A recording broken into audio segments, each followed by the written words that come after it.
পথ দুর্ঘটনায় মৃত্যু হলো এক মহিলার। শোকের ছায়া ফুলবাড়ির কালাঙ্গিনী গ্রামে। শুক্রবার রাতে ফুলবাড়ি সংলগ্ন জিয়াগঞ্জে জাতীয় সড়কের পাশে ঘটনাটি ঘটে।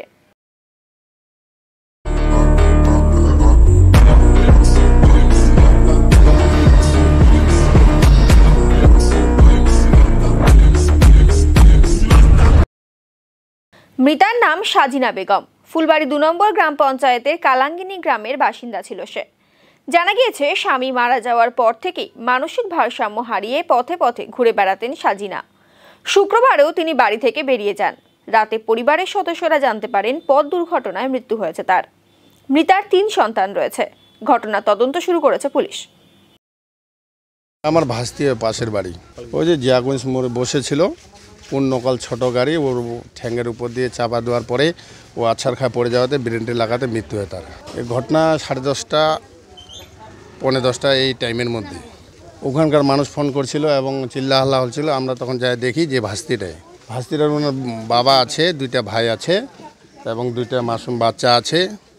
মানে এদিক ওদিক যাইলেও বাচ্চাগুলোর কাছে মানে টার্গেট ছিল যে বাচ্চাগুলো বাড়িতে আছে, প্রত্যেকদিন বাড়িতে আসে বাচ্চাগুলো দেখভাল করতো। বাচ্চা তো এইখানে ওর মামার বাড়িতে আছে 2টা, একটা অন্য জায়গায় থাকে আইতরের মধ্যে। হ্যাঁ, 3টা বাচ্চা। ও খাওয়া দাওয়া করে বেড়াইছে, বাড়িতে মানে রাস্তায় এসে দিয়ে গেল। তারপর 10:30টার দিকে আমাদেরকে আসে একজন খবর দেয় যে উনি রাস্তায় মরে আছেন। ওখানে কীভাবে যে মরল আমরা বলতে পারছি না। ওনার ছেলে একটা আছে, একটা মেয়ে আছে আমাদের কাছে, এখানে থাকতো সে। ওইখানে এক সিসি ক্যামেরা আছে, ওরা বলছে যে সিসি ক্যামেরায় চেক করবো। এমনি ভালোই ছিল, সবাইয়ের পরিচয় ছিল, সবার সাথে কথা বলতো। সার্জিনা খাতুন, বয়স 35 বছর।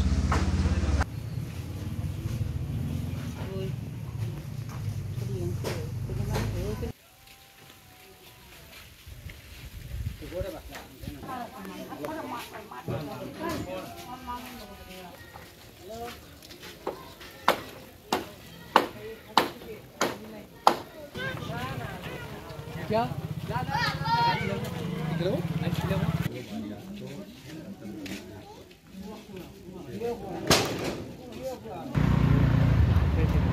একটু উপর যাও না, সবাই উপর যাও না।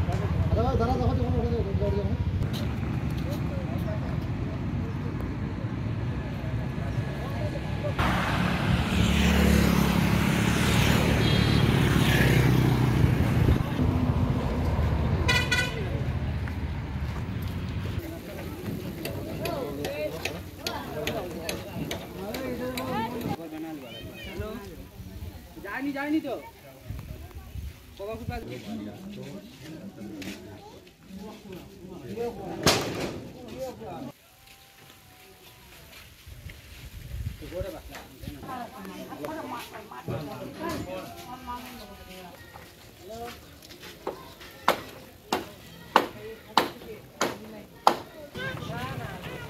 क्या